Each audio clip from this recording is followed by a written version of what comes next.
I'm Alexia Decker, and this is my lifelong learning project for Dental Hygiene Theory 2, and my topic was license portability. So in order to understand license portability, it's important to understand how licenses are issued. The dental hygiene license is issued individually by each state's Board of Dental Examiners. The requirements for obtaining these licenses are often different depending on which state you're applying for and which licensing rules the state uses. This is similar to a driver's license. A dental hygienist is only legally allowed to practice in a state in which they are licensed and have gone through the process of obtaining that license. So while each individual license is issued dependent on state rules and regulations, there is some ability for a hygienist to practice outside of the state that they are licensed in.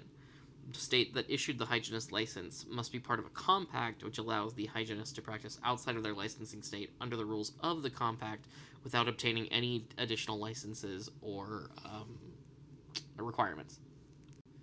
A hygienist is eligible to work under an interstate compact if they follow a few different rules and meet a few different requirements. While they're always allowed to practice within their home state that they're already licensed in order to practice as part of that compact, they must meet the rules of the compact. The criteria you must meet in order to practice outside of a state in the compacted states is the following. 1. An active, unencumbered license in any state participating in the compact agreement. 2. The hygienist must have passed the national board examination or other exam accepted by the compact's commission.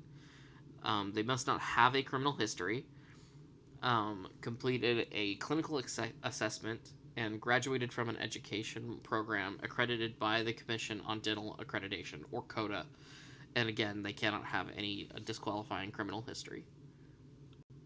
So currently, the Dentist and Dental Hygiene Compact has not actually been finalized. It's still in the works. They're working out the final language and other things within the compact to make it pass more easily in state legislature. They expect that it will take an additional 18 to 24 months to finish, and then after that the compact itself has been finished, it must be adopted by each individual state's legislature, which could take some time. So what can we as hygienists do in the meantime if we want to work outside of the state that we're licensed in? So while the compact is being finished and until states across the nation adopt it, we need to work on getting licensed inside each individual state that we want to work in, which, while not as fluid as the compact method, is a viable method of working outside of your home state.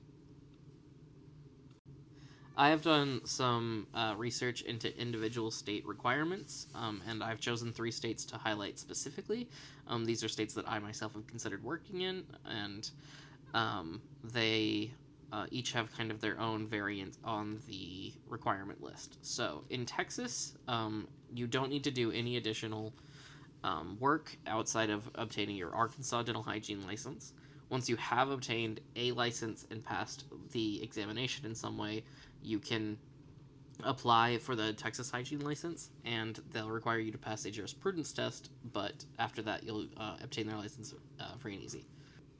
In Illinois, it can be a little more complicated. In order to get licensed inside Illinois, you must pass a separate board exam, and once you have completed that board exam, you can apply and complete the rest of the state requirements, including a jurisprudence test. And then for getting licensed in Oregon, you must pass a jurisprudence for Oregon, pass any board examination, so the Arkansas board counts, and you must complete a CODA certified education, which the UAMS program is CODA certified, so we do count for that. If you're interested in working in different states other than Texas, Illinois, or Oregon, there are some other possibilities. Some states may let you apply for a license without taking an additional exam, if you can provide evidence that you have worked as a hygienist for a specified amount of time. Most states will allow a hygienist who is licensed in another state to work in their state after applying for a license and completing a jurisprudence exam. So it's relatively easy to get licensed in most states. It's very similar to the Texas method.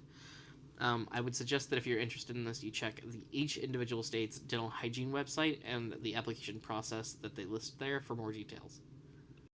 thank you for your time today, and I hope you have learned a little something about hygiene licensed mobility.